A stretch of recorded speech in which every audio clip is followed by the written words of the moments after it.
There we go. I'm back. I am back. All right, we gotta put the general in here now. That's what I was trying to do, and it said, hey, fuck you. Browse. General. General gets to hang out with Sonic and Chaos.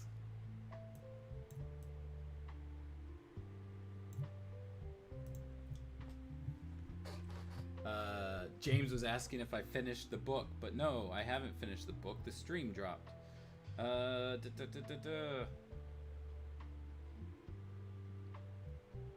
Question: how did Maddie get the time to read 6 entire chapters in one stream? It's called being unemployed, other than doing Watchtower database stuff. And my college schedule is lightened up since I'm graduating tomorrow. So I found the time. But let's see, where were we? Where did the book go? There it is. There it is. Y'all ready for chapter 12? Y'all ready to fucking put an end to this nonsense?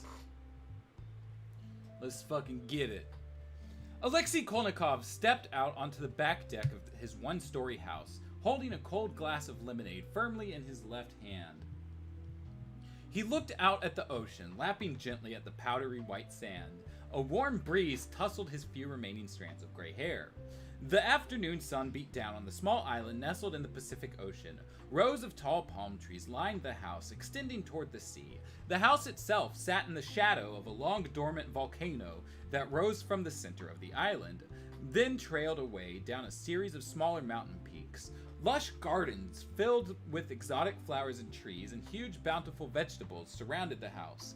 Kolnikov had planted these gardens himself. They reminded him of the beautiful formal gardens at his home back in Russia. From time to time, he missed them terribly. Digging in the dirt, however, helping to create natural beauty with his own hands, eased the longing he sometimes felt for his former country. Settling into a chase lounge, Kolnikov switched on his notebook computer and waited for his wireless internet connection to kick in, so he could check the day's news. Not that he was in any hurry. There was nowhere he had to go, and no place he preferred to be more than this comfortable chase on the deck of his home on this remote island. As he waited for the connection to go through, Kolnikov once again thought back on the past 20 years of his life. He felt lucky and satisfied with the choices he had made, and he smiled at the thought of his former life as a top-ranking general in the former Soviet Union. Life here sometimes got lonely, but even at its worst, it was vastly preferable to the high-pressured, paranoid cutthroat and often deadly existence he had left behind. These days, he tended his gardens and read a lot. He was, for the most part, a happy man. His thoughts drifted back to his struggle with Dr. Pushkin and how he had overcome the scientist, shoving him into the cryogenic chamber. That's not what happened! That's not what this book has said! Yes, I am graduating tomorrow. The threat of communism never ends, Maddie. The fight lives on in our hearts until the end of time, and so does this book. So true. God. Oi, oi, oi. Where were we? Oh, yeah. The stuff that didn't happen. Like, are they trying to tell us that, like, maybe the early, like, the prologue was, like, a news report or something? Because, like, it wasn't a falsified news report. It was just events happening. Let's see. He flashed back on the slippery car ride away from the secret lab, driving Pushkin's car, which had then skidded off the road as he leapt to safety. He recalled landing on the snow-covered road, then watching the car tumble off the cliff, exploding in a fireball below. That's not what happened! This isn't how books work! Kolnikov laughed softly to himself, recalling how the newspapers had reported Pushkin's death, assuming that his body had been reduced to ashes among the charred remains of his car. And then, of course, he relived once he relived once more the event that had changed and most probably saved his life. After his encounter with Dr. Pushkin and his near-death experience on the road, he had begun to question his own commitment to the Soviets. To put so much into a project only to be betrayed by his closest associate had left him doubting his own motives and whether he could even truly be a staunch nationalist again.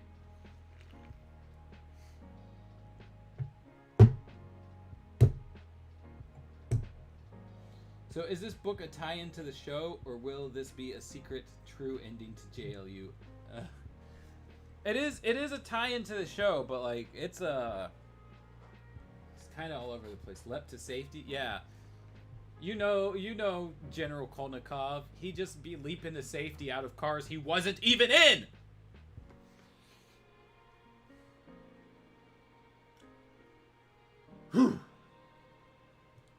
It's funny that like.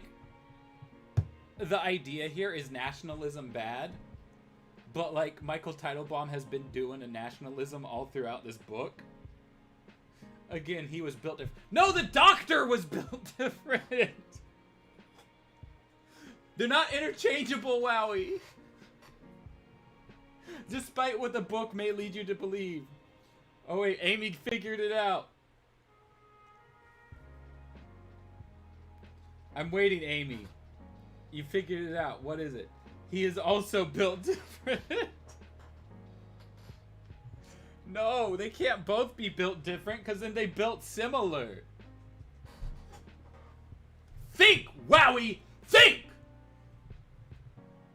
Did someone different write the last chapter? No, this is all the same person. Then, not long after the incident in the cryogenic chamber, the extremely lucrative offer had arrived from a U.S. biotech firm willing to pay big bucks for secret Soviet genetic technology, which, of course, he had complete access to. God!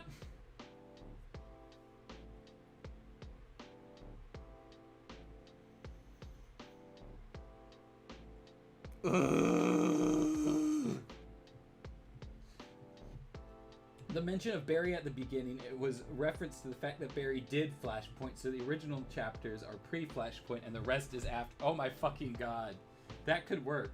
They are both built different in very distinct ways. Are you happy now? I will never be happy until I get the Soviet genetic technology for my US biotech startup. Kolnikov had taken the money, sold out his country, and vanished without a word, retiring to this tiny island paradise where he had spent the last 2 decades in hiding, enjoying his life and marveling at the changes in the world. Occasionally, but not too often, he thought about how different his life might have turned out had he turned down that offer. Mostly, he abandoned those thoughts, allowing them to drift away on the warm Pacific breezes. A dull roar caught Kolnikov's attention, bringing his thoughts back to the present. The sound was faint at first, growing louder. Then the sleek silver aircraft came into view. It was not unusual for planes to fly above the island. At least 15 flights a day carrying tourists from California to Hawaii zoomed overhead.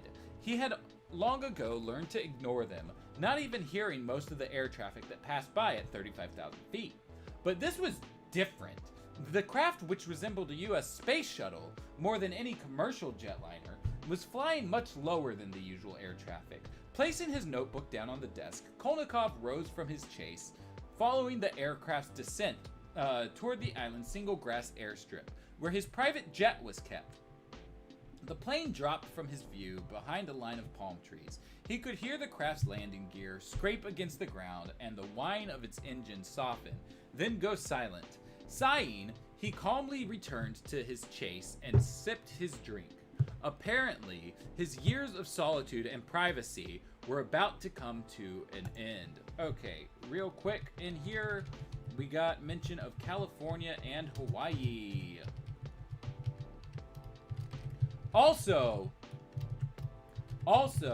do y'all think that the fucking U.S. biotech company that he sold the stuff to was like Cadmus related? Maybe that's why it's similar to Ultimin. It could be worse, Maddie. At least you're not reading Draco by Ian Watson from Warhammer 40k. That book is not good. I've never really been into Warhammer, so I'll take your word for it. Imagine Bruce Timm's reaction to this script. Not sure this would have made it to an episode. I think that it said at the start of this book that, like, I think the plot outline came from someone who was a Justice League series writer. I saw Sonic characters and clicked, what the fuck is happening? Okay, so from top to bottom, on the left side, we have Zavok, who is Red Fury. We have Blaze, who is Blaze. We have Shadow, who is literally a shadow. We have Sonic, who is Flash. We have Chaos, who is the chaos that broke out earlier. And we have General Kolnikov. I hope that answers all of your questions. Batman Long Halloween is next week. Oh, true. Stoked for it. Obviously it was Tesla. Oh, no. No, because that would require the author to think. Imagine if this turned out to be a Dan Reba script. Hold on. Should I go back to the start and see what the I'm on page 154. Let's go all the way back to the start. Oh, no. All the way back to the start, I said.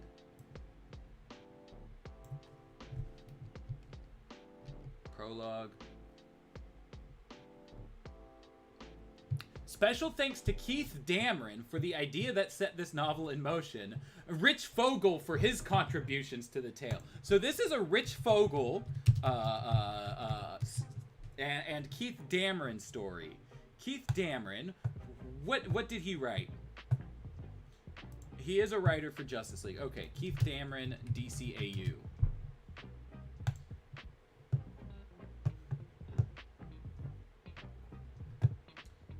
Keith Dameron wrote A Night of Shadows and Hearts and Minds. So the Eclipso episode that nobody likes and the Harv Hickman episode. Okay, I can see it. And then Rich Fogel contributed. So that's the Keith Dameron part I feel like makes sense. God, I want to ask Rich, like, how much he contributed to this.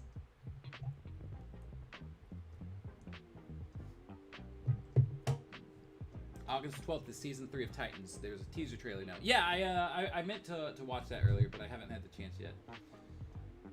Wait. Rich Fogel came up with the parts that didn't suck. Have there been parts? Rich Fogel probably, like, explicitly wrote the Doctor's death scene. People don't like the Eclipso episode. I remember it being perfectly decent. It's been years since I've watched it, but, like, I remember there being, like, was it Eclipso? Is that who I'm thinking of? No, not Eclipso. God, what is his name? Despero! That's the one. Different O guy. Anyway, the Javelin 7 touched down, bouncing and shaking as it rolled to a stop on the narrow grass airstrip. The space-worthy vessel had not originally been designed to land on tiny, uneven runways such as this. But the Justice League used the sophisticated craft much like pilots flying small two-seater airplanes, landing the shuttle on rocky, rutted airstrips around the world. Before the ship had come to a full stop, Flash had the cockpit canopy open and was scrambling out of the craft. Green Lantern followed. "Okay, we're here," Flash said impatiently. "We know he's on this island. Now how do we find this guy?" I'll do an aerial surveillance. You cover the ground on foot," Green Lantern suggested. "Stay in touch via comlink." "Let's go!" Flash replied, dashing off in a scarlet streak, and then all of a sudden fucking Sonic music starts playing. Just a bombastic bass. Rolling around at the speed of sound. Well, Rich Fogel has cranked out a lot of bangers. He's entitled one Red Justice. I mean, I gotta imagine that, like, he was probably consulted, but probably didn't have a lot to do with this.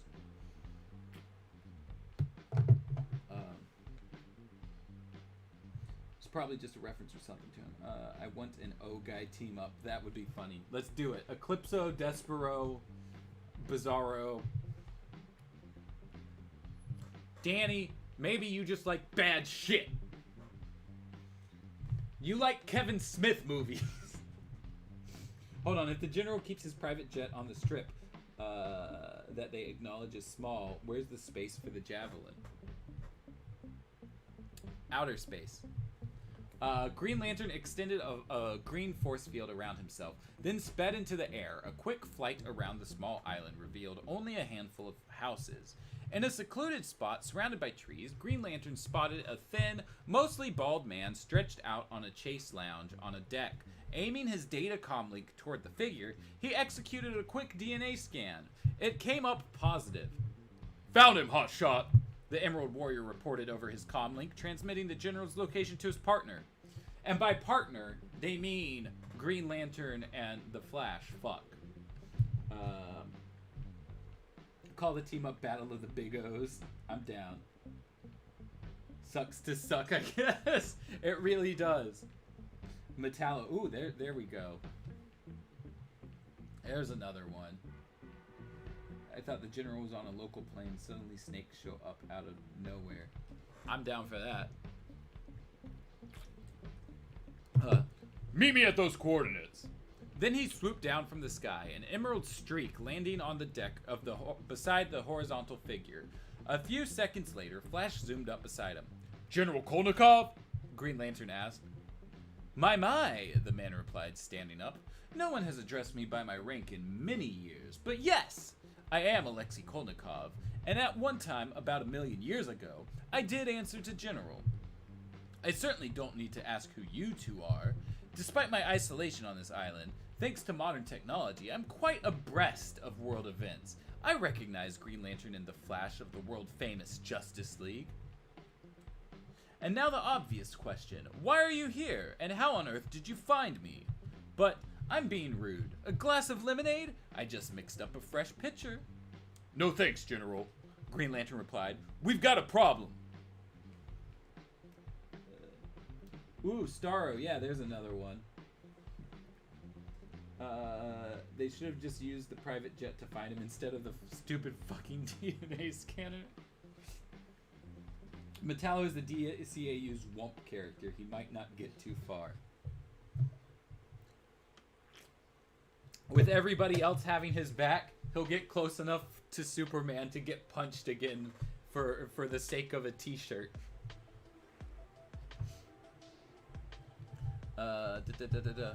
As the Flash paced back and forth nervously, Green Lantern quickly filled Kolnikov in on their current situation, including the grim death of Dr. Pushkin. I was quite amused when I read about Red Dawn awakening after all these years, and about all the fuss they are causing at the World Assembly, Kolnikov revealed when Green Lantern had finished his tale. They must have been quite surprised to find out that there is no more Cold War to fight. Some of them still don't believe the Cold War ever ended, Green Lantern explained. We were hoping to find you so that you could explain it to them. But now we have a more pressing problem. Do you know why the genetic integrity of Red Dawn is being compromised? More important, Flash jumped in. Do you know how to fix the problem? He had practically exploded from impatience while Green Lantern told his tale. Kolnikov sat back and searched his mind. It was all so long ago, he said. But I do remember Pushkin saying something about maintaining the integrity of their genetic structures. General Kolnikov! A voice boomed from above. The three men on the deck looked up to see Red Fury carrying Sanu. The two landed beside Kolnikov. It appears that everyone has found me, Kolnikov said. Red Fury, Sanu, it's good to see you. I have heard of your awakening and your current troubles. Don't believe their lies, Red Fury shouted. They're telling the truth, my friend, Kolnikov replied. The Cold War is indeed over. Your original purpose no longer has any meaning in this new world. The Soviet Union collapsed, it was not conquered, and yes, we are now friends with the United States and our other allies in the West. But today's Russia needs heroes more than ever. Red Dawn can still serve a valuable purpose in this world. Okay, fair enough. Sako from the Bo Burnham special. They're the token non-DC character. I'm in. I'm down for it. Why would the general know? Why not just have the doctors... Because I don't think they want the characters to survive.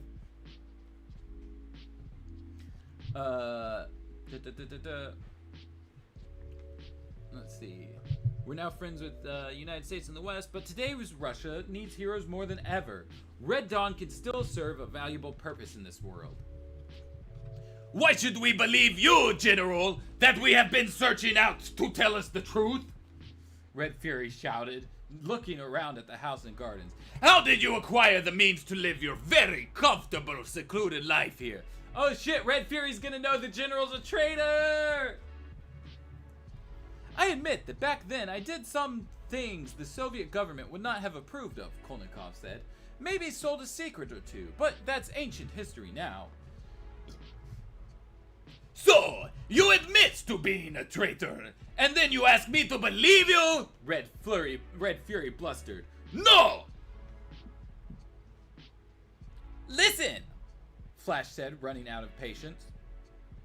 You've got a much bigger problem. Have you forgotten? You're going to die unless he can remember what Pushkin said 20 years ago. The stabilizing field, Kolnikov shouted. That's it! I remember now. Red Dawn was exposed to a stabilizing field right before the freezing process took place. But Pushkin said that they had to be exposed to the same stabilizing field soon after awakening, as well, in order to maintain the integrity of their genetic structures. That must be why Pushkin didn't live long after awakening. He was never exposed to the stabilizing field, either before or after being placed in hibernation. Let's go! Flash cried. We've got to get Blaze back to that lab and expose her to the stabilizing field again. You two are welcome to come if... When Flash turned toward the spot where Red Fury and Sanu had been standing, he found that they were gone.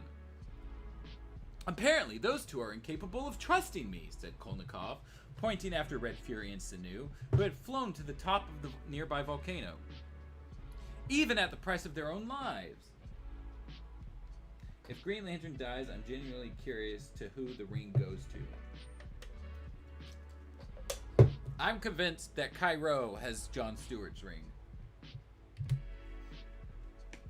Red Fury stood on a thin ledge at the top of the long inactive volcano with Sanu at his side. So great was his anger at General Kolnikov's apparent betrayal, the leader of Red Dawn hadn't stuck around long enough to discover that the general indeed had the one piece of information that could save his life. We may die, Sanu, Red Fury snarled, but so will the general. Sanu had never seen her comrade so enraged, so completely out of control. Even she, who had been his most loyal partner, began to question both his sanity and the wisdom of his current course of action. Peering deep into the opening at the top of the mountain, Red Fury fired twin beams of intense heat into the volcano. A deep rumble shook the island. We don't have time for this, Flash cried. We've got to get back. I'm afraid not, Hotshot, Green Lantern said as the rumbling grew louder and the steam poured from the volcano's top. It looks like Red Fury has activated the volcano with his heat beams. If that thing blows up, it'll wipe out not only Kolnikov, but everyone else on this island. At that moment, the volcano spat forth a small flow of lava. The flaming liquid rock dripped down the side of the mountain, a preview of more intense destruction to follow. Up on the edge of the volcano, Red Fury and Sanu peered down into the fiercely bubbling lava. The traitor will pay dearly for his treachery, Red Fury exclaimed. Then a wave of dizziness overcame him, much more intense than the sensation he had first felt during his battle with Wonder Woman. Sweat broke out on his face as his legs gave way. No longer able to support his body, he let out a shriek of pain and collapsed, tumbling into the churning volcano. No! Cried Sanu. She dove toward him. her right arm outstretched over the edge, reaching down and closing her fist on what she hoped would be Red Fury's arm. But she was too late, and now clutched at the air, empty-handed. Damn. Damn. So, like,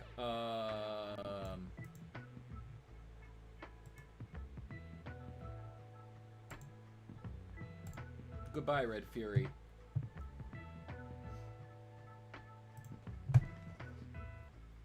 Next thing we know, Sam Graham, writer of I've Got Batman in My Basement, worst episode of any DCAU show, will write one of these books. God, I could only hope. Why didn't they just snap the General's neck right then and there? Because, why do that when you could get yourself dead?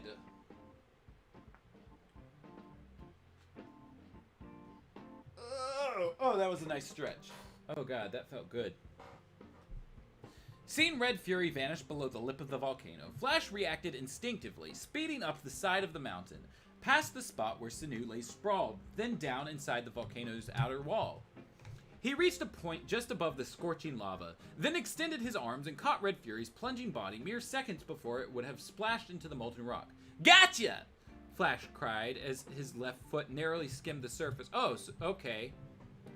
Well then. That was premature. I apologize, everybody. Red Fury isn't dead.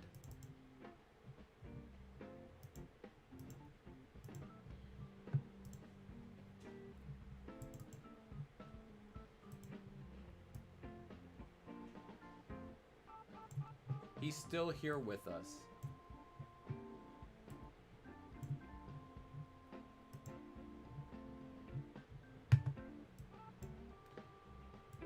Red Fury, get back behind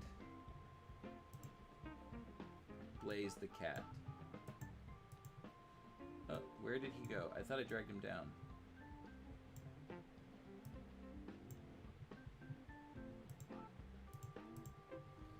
He's not getting behind her. I don't know why. Oh well. It's not the biggest deal in the world. This is a kid's book. That'd be far too violent. Yeah, more violent than a fucking puddle of goo.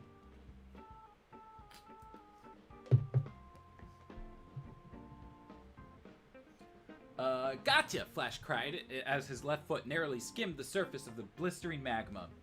Finding his footing on a thin ledge just above the lava, the Flash strained under the heft of Red Fury's considerable weight. Fighting to keep his balance, Flash dashed along the inner rim of the mountain. Yow! He cried, feeling intense heat seep through his costume. His skin burned and his legs ached from the extra effort of thrusting his body forward while supporting his hefty burden. Flash finally reached the far side of the volcano. He ran up the inner wall, over the outer lip, and down the far side of the mountain. Reaching Green Lantern and General Kolnikov, the Scarlet Speedster placed Red Fury's unconscious body onto the ground. I think he's alive, Flash said, gasping, winded from his rescue effort. But, if you'll excuse me, whoosh! Flash raced across the tiny island, back past the grass airstrip, heading toward the ocean. He dashed across the white sand beach, then dove headfirst into the breakers, submerging his body completely in the cool water. Relief came instantly. As he cooled, feeling returned to his numb, blistered feet. Note to self, he thought as he stepped from the water. The next time you go volcano hopping, wear very, very thick-soled boots. And try not to be carrying an extra 250 pounds of muscle. By the time Flash had run back to the others, his costume had dried completely, the wind created by his super speed having evaporated the water as he moved. You okay? Oh, that's Green Lantern. You okay, Hotshot? Amy, the joke. Okay, real talk in JLU. Could Amazo in his golden form beat Darkseid? Also, does anyone think that the creator of DBZ got influenced by Amazo's golden form for Frieza's golden form? I doubt the DBZ thing. But could he beat Darkseid? Maybe. How did Flash not die from the heat stroke there? Maybe his molecules we're going through it. Flash once blazed to give him a heat stroke. True. Oh my god, true. True.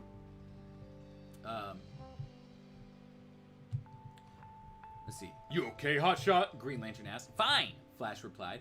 I just thought it would be a nice time for a little dip in the ocean. Looking down at the soles of his boots, he saw that they were black and shredded.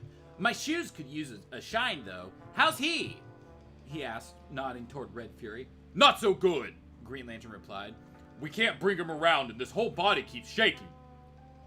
Come on, you big stubborn lug, Flash said, kneeling beside the sweating, twitching figure on the ground. I didn't almost turn my feet into toast just to have you die. You saved him, said a low, strained voice from behind.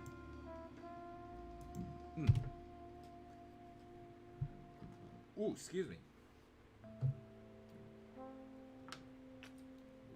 Aggressively dabs. Oh no. Whirling around, Flash saw Sanu standing a few yards away. You risked your life to save your enemy, she said in amazement. Like I've been saying about 10 billion times, Flash replied, turning back to Red Fury. We're not your enemy. My enemy is Dr. Eggman. I know that now, Sanu said, but I fear that we have learned it too late. We've got to get both of you back to the lab, Flash said, leaping to his feet. We'll have to pick up Blaze and... Ah! Red Fury's scream startled everyone. They watched in horror as his face began to stretch and his skin split, dropping away in jagged, bleeding clumps. Sanu stared down in horror, and Flash looked away bitterly as the life drained from Red Fury's body. His blood spreading in the milky white sand. Within minutes, the process was over. A small pool of liquid genetic material mingled with the red and green costume of the former leader of Project Red Dawn. This one wasn't as gruesome. As I'm watching, I just realized the B-Test episodes are out of order on HBO Max. That they are. They have convenient sudden plot death syndrome. Sanu stared down in horror, and Flash looked away bitterly. Oh, wait, no, I read that already. Flash was stunned by the depth of his sadness for the loss of a so-called enemy. I thought I had saved him, he said bitterly. And now, with that, Zavik is actually gone.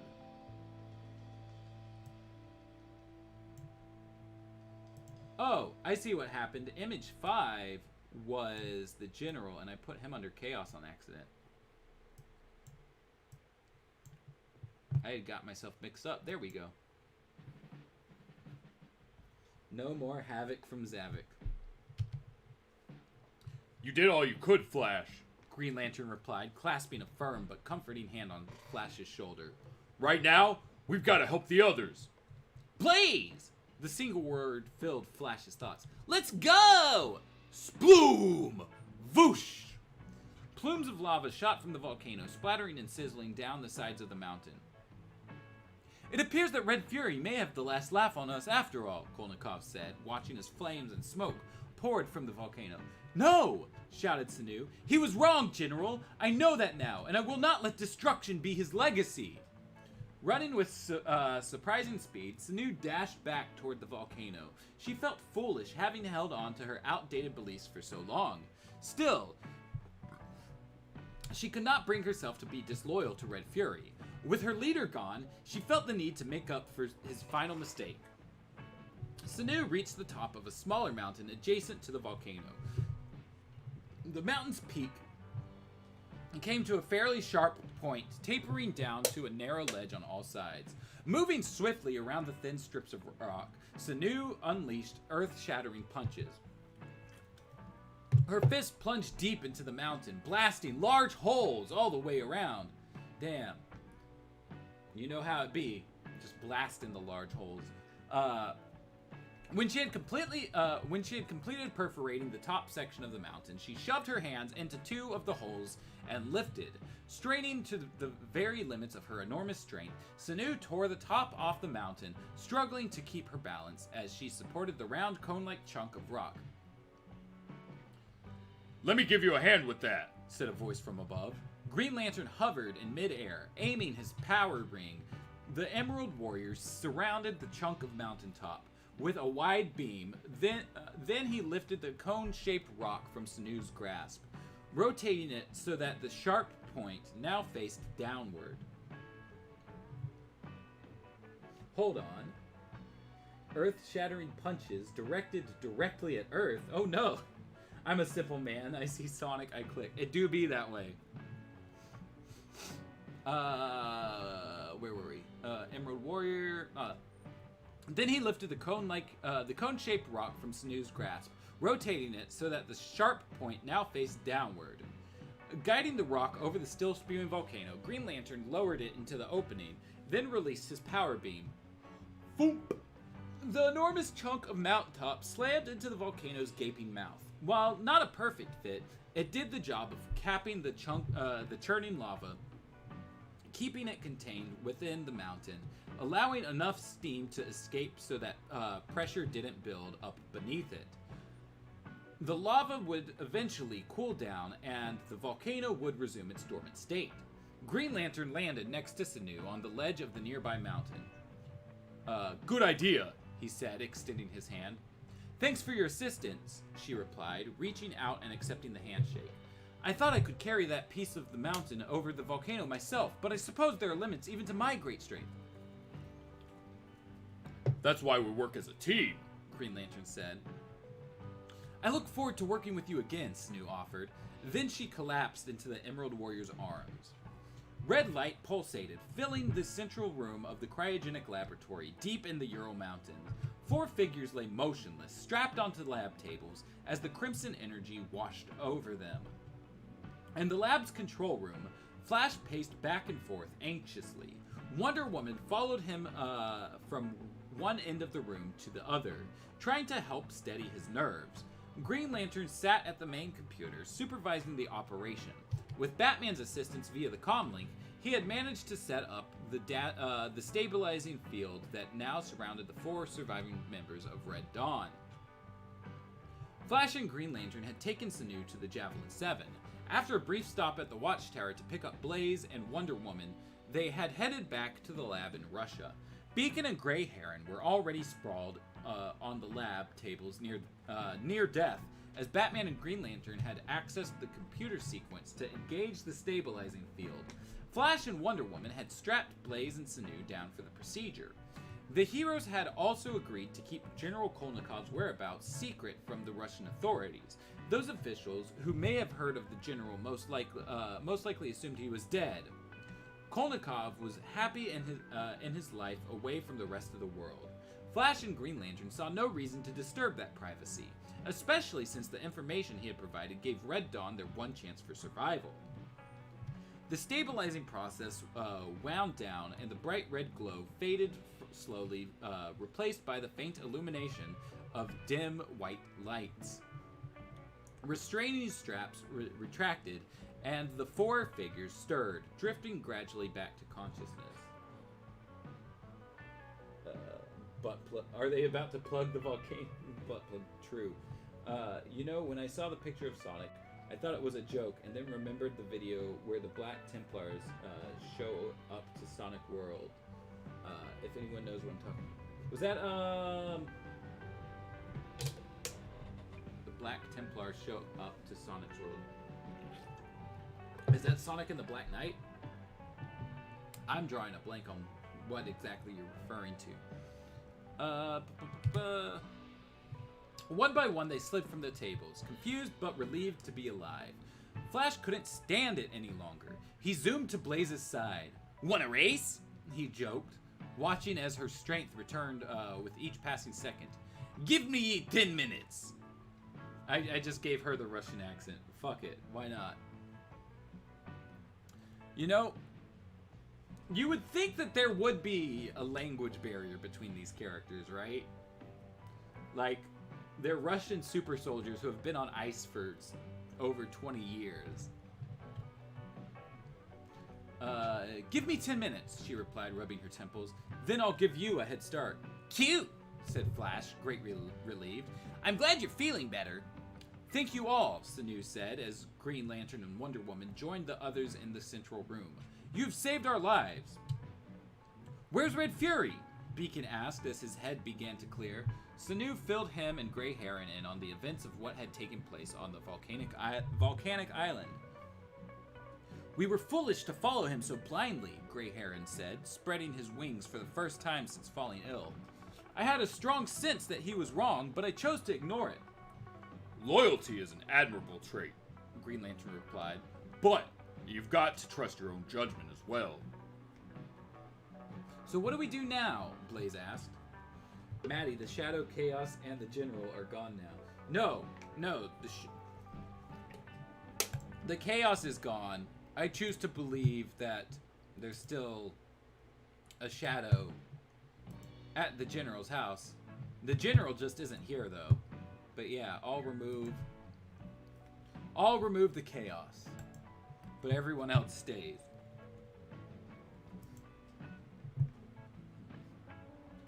The Black Templars are a Space Marine chapter who hate Xenos mutants in here.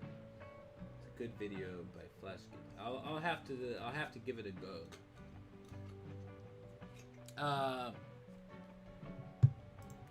So what do we do now? Blaze asked. I'd love to show you around the USA, my home sweet home, Flash replied quickly. I meant about our futures, Blaze explained, gesturing towards her three teammates. I think your great powers could be put to use helping the Russian people, Green Lantern said. Not to mention the rest of the world. You might have been created to be weapons of war, but there's plenty of work for you to do right here, even with the Cold War over. The Justice League would be happy to contact the Russian authorities to set up introductions. Yes, Sanu said, with Beacon and Grey Heron nodding their agreement. We can be of use to our people, and maybe one day Russia will speak of Red Dawn the way the world now views the heroes of the Justice League. I look forward to that day, Green Lantern said. I'd still like to show you around, Flash offered Blaze, once again reluctant to leave, having come so close to losing her. Blaze nodded. I would like that, she said. I would like that very much. Comrade Maddie, it's true. Damn. We're in the final stretch. Oi, we're in the epilogue. I hope it's just a sex scene between Flash and Blaze. They're gonna keep the name Red. I guess so. Flash and his teammates gathered on the watchtower. Blaze had decided to stay in Russia for a few days to help the other members of Red Dawn adjust. She would then rejoin Flash in Central City for a couple of days before returning home for good. Superman, J'onn J'onzz, and Hawkgirl had returned from the World Assembly, where tensions between the United States and Russia had eased. Russian authorities were filled in on the details of Red Dawn, and a meeting was set up so that they could officially meet their very own team of superheroes. And so, Flash, J'onn J'onzz asked, are you ready for another lesson in meditation? Nah, the Scarlet Speedster replied. His thoughts focused on Blaze's return. I understand how important it is for me to slow down and appreciate what really matters. But for the moment, at least, things seem to be moving at just the right pace. Tell me about this Bond person again? Blaze said, shoving a fistful of popcorn into her mouth. Bond! James Bond! Flash replied, reaching over and scooping out some for himself from the large round tub that Blaze clutched in her arms. He's a super spy. He saves the world. He fought the Russians. All right, not funny. Blaze rolled her eyes and reached for the large container of soda, resting in the built-in cup holder on the back of the seat in front of her. She took a long, sweet sip. The crowd filed into the Central City multiplex, finding seats, carrying their munchies. Hey, hold on. We about to do some timeline shit.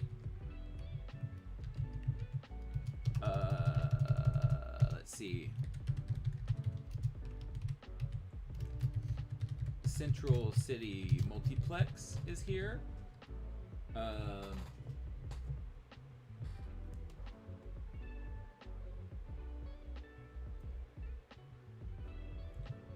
I feel like half of Flash's lines in this book is meant to be followed with canned laughter. Probably. What a hell. No dying. No dying. Meditation? That's no good. What Bond movie is it? That's what we're about to figure out. James Bond movies in order.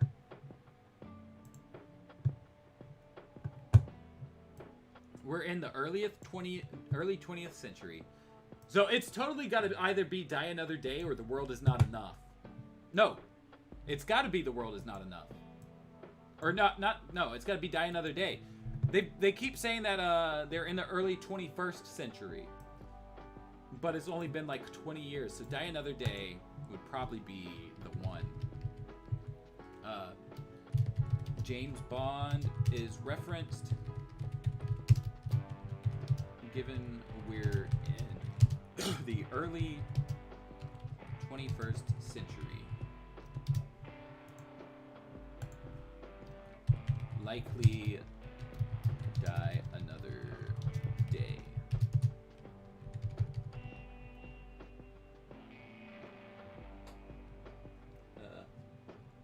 Let's see. Now, John, where's those chili dogs? Probably not a good watch for someone who almost just died horribly. So they're watching one of the worst Bond movies. Probably. I don't have too much familiarity with James Bond, but I mean they're in the theater, so like it's gotta be that one. Let's see. The popcorn and soda are enough, Blaze said. The movie feels like a bonus. And there's more, Flash replied, grabbing another handful of popcorn. After the movie, we'll get some iced mocha. Then for tomorrow, I got tickets to Central City 400. It's a stock car race. It's fast. Not as fast as us, but it's very cool. You'll love it. Do you think Flash and Blaze showed up to this like in costume? Or do you think he just like automatically dropped his secret identity for her?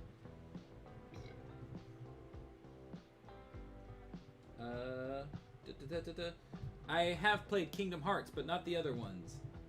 No, I've played Smash Bros. Ultimates, but I've played every Kingdom Hearts except for the rhythm game one that's out now. Die Another Day is a good summary of Red Dawn's status in this story. Costume was what I was thinking as well. Sitting in the movie theater in Central City, Blaze felt pleased with her decision to visit Flash in the United States. So far, he had taken her to an amusement park, a miniature golf course, a bowling alley, 2 malls, an art museum, and a concert at a local club. Do you think it was Remy Zero and Smash Mouth? She was enjoying her whirlwind tour of the American cultural landscape, but her thoughts had started to turn toward the meetings scheduled to take place in a few days back home. Red Dawn was to be formally introduced to Russia's highest governmental and military officials, and Blaze was anxious, but also excited to start her new life as a hero in her own land. She felt a great responsibility to her teammates, who were really her only family, and she hoped that one day soon, Red Dawn and the Justice League would team up to help the world. Blaze had also grown quite fond of Flash, and knew she would miss him when she left in a few days. But thanks to their super speed, she felt confident that their blossoming transcontinental friendship, I thought that said transactional for a second, would be easy enough to maintain. They'd be in costume, I hope. Capitalism speed run. Fucking true. It is funnier that way. That's what I was envisioning. And there's more, said Flash. We can pirate... And there's more, said Flash. We can pirate movies for free on the internet. Piracy is hype and edgy to do, just like Shadow the Hedgehog.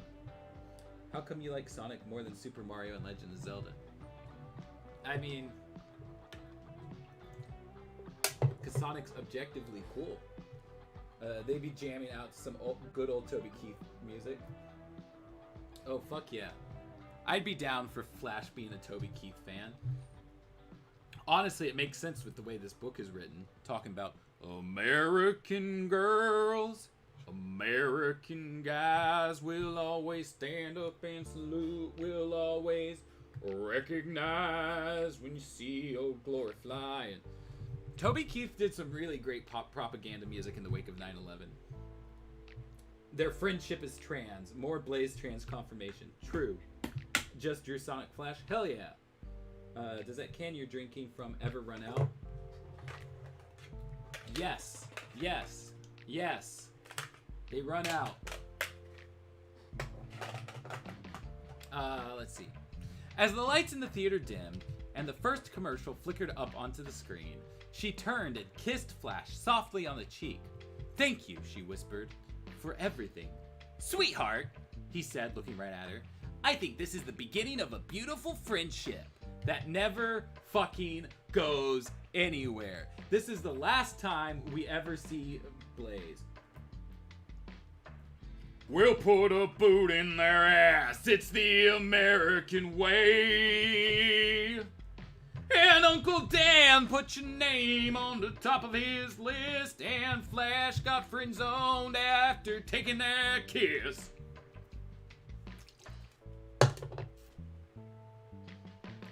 Oh, Flash friend-zoned her. Also true. Y'all want to know about the author? I'll read to y'all about the author. Fuck it. This is the last bit of this book. We might as well. Michael Teitelbaum is the author of Justice League Secret Origins. He has been a writer, editor, and packager of children's books, comic books, and magazines for more than 20 years. He has worked on staff as an editor at Gold Key Comics, Golden Books, Putnam Grosset, and Macmillan.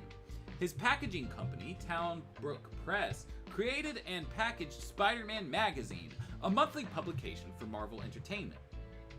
Michael Teitelbaum's more recent writing includes the Garfield Pet Force books, a series of 5 titles, breaking barriers in sports, in life, based off the life of Jackie Robinson, Samurai Jack, The Legend Begins, and Batman Beyond, Return of the Joker, all published by Scholastic. Junior novels based on the feature films Men in Black 2 and Spider-Man, and Smallville: Arrival. Michael and his wife, Shalea, split their time between New York City and their 160-year-old farmhouse in upstate New York.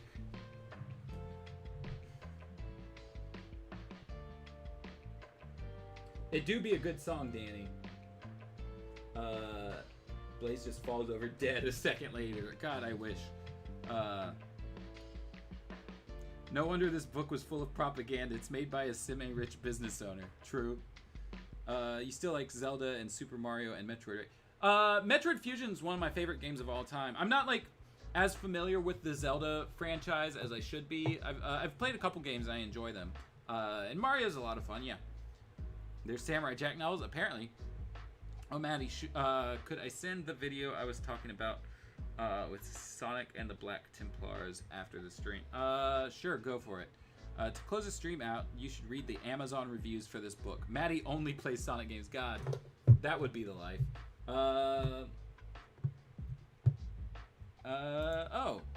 Hey, check this out. Do I want to become rich and famous? Do I want to become rich and famous?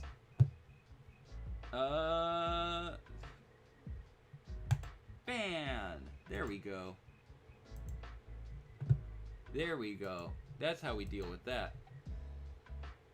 Wowie, no, don't fall for their lies. Okay, fine. Let's do a couple Amazon reviews real quick, but then I am gonna bolt out of here. We've been on for 3 hours now. Jeez.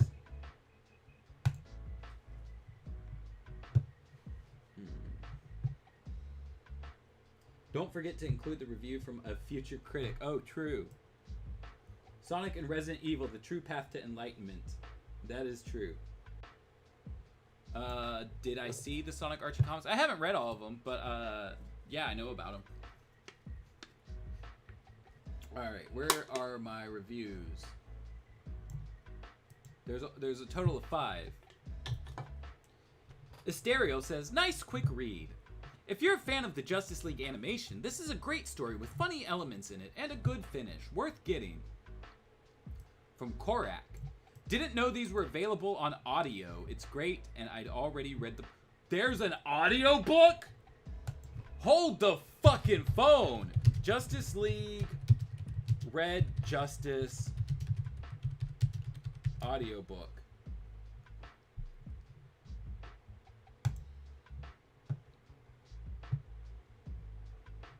The audiobook is $120 fucking dollars.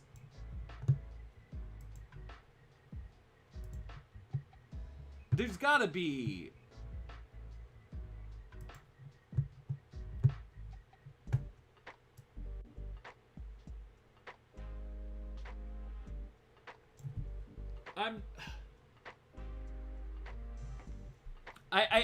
I can't justify the $120 purchase right now. But god fucking damn, hold on. At the very least, let me check eBay real quick.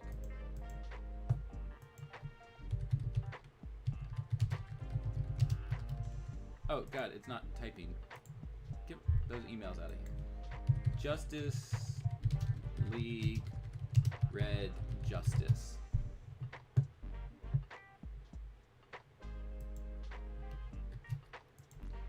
It's not even showing me the book.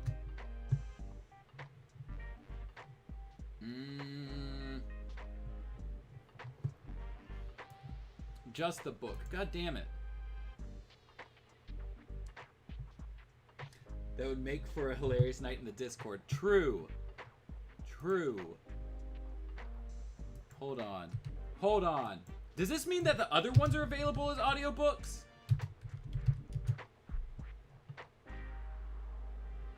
Oh, fuck. In Darkest Night is an audiobook.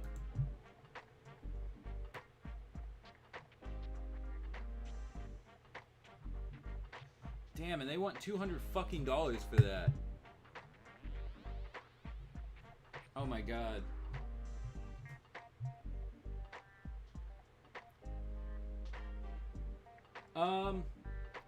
Wherever's easier for you, James. If you're in the Discord, you could drop it in there. Oh god, I want this audiobook now. We could make our own, yeah, but I feel like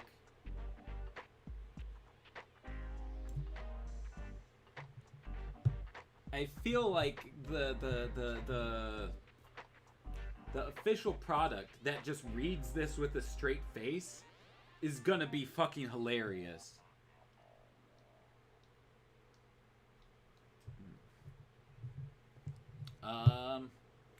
Fun with an unexpected plot twist. I have read all of the Justice League series books to my kids, 1 through 6, and we have enjoyed them all. This one is particularly fun as it chronicles the Flash's experiences. The Flash is entertaining because of his witty comments and sense of humor. This book even has a little romance for the Scarlet Speedster and an unexpected twist in its plot. I like how the series is written because it does not dumb down the book. Yes, the fuck it does. My kids' vocabulary actually increases every time we sit down to enjoy one of these novels together. Hal Jones, review of a future critic. I personally think that this book was horrible because it was about the Flash and Soviet super soldiers. I barely made it to the end.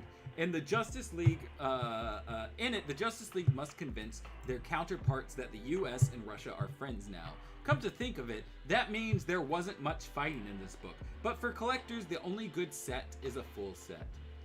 Oh, wait, reviews from other countries. Red Justice is a good young adult / older child's novel set in the DC animated universe about the Justice League, TV series, blah, blah, blah, blah, blah. This is a proper novel, not a comic book. I bought it secondhand for less than €1, or £1, I guess, and I'm very pleased with it. Of course, it's not serious reading, but it's fun, blah, blah, blah. Okay. Alright, can we leave a review?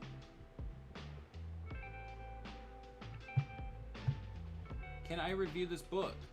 Yes, write a customer review. Hold on, I'm gonna run to the restroom right quick, and we will come back and review the book ourselves.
Oh, there we go. There we go. Let's get rid of the Sonic characters really quick so that you can see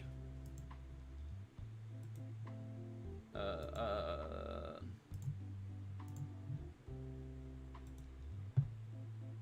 that you can have the review. All right, what are we gonna rate this book? I feel like maybe a strong 2, a 2-star review, maybe 3. It was a fun time. Can we do like 2.5 stars? No.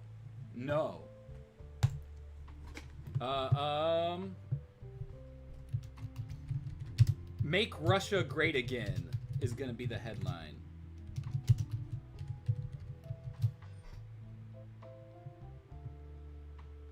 Just message the Watchtower Database Facebook and go, okay. Sounds good. James will probably see that first, but I have been reading the Justice League animated series tie-in books as part of research for my YouTube channel, Watchtower Database. And while they all vary in quality, this one had to have been the most insane.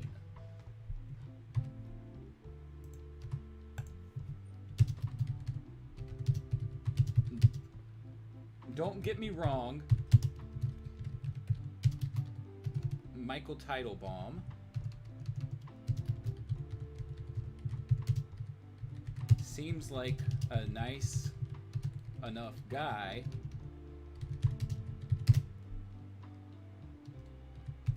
And he did give the world Shelby the Smooth Collie. Let's see, a golden opportunity. But the politics of this book don't really hold up under scrutiny. Perhaps this is more apparent in a post-Trump world rather than slightly post 9/11.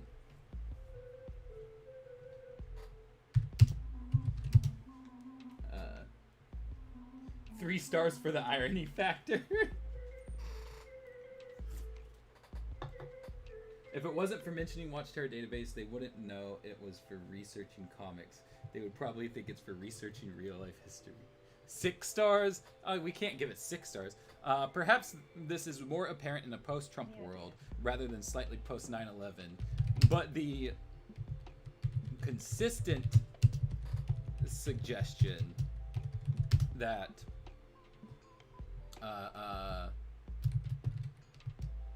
American manufactured propaganda just simply doesn't exist is laughable, as is the conflation of communism and nationalism.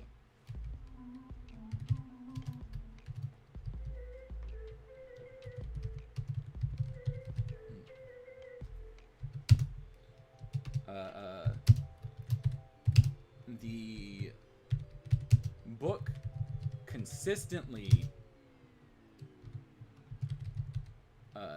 ignores the author's own slant into American exceptionalist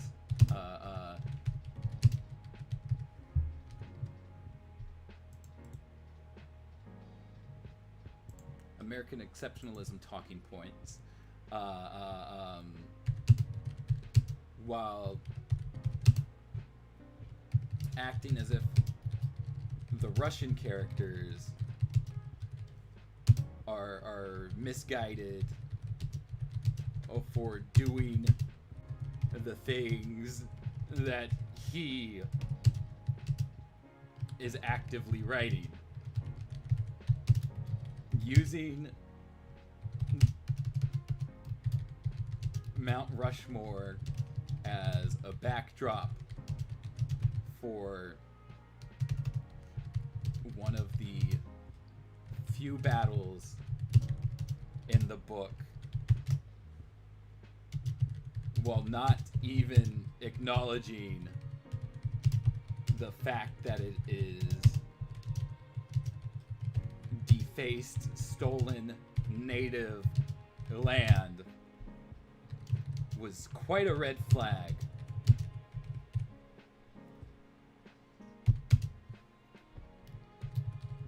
Perhaps the funniest moment of them all, though, comes from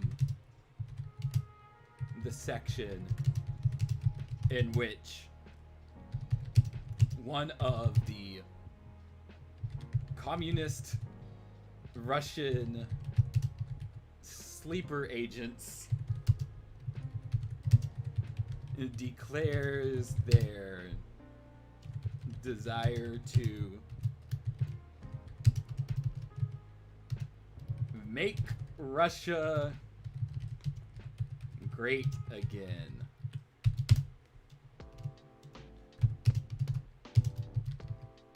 Now, I don't know where exactly I heard something similar in recent memory, but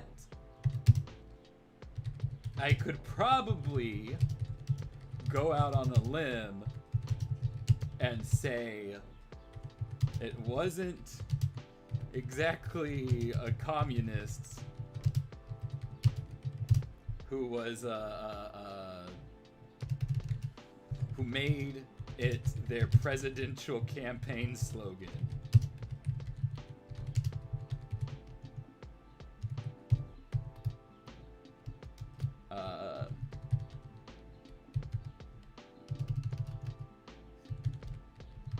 All in all, I had a fun time reading this with an active audience, but most of the fun simply came from how rough the text itself is. How old was the person you got this book for? It was for me. I am 13 plus. How would you rate the difficulty level for this age? Easy. And submit.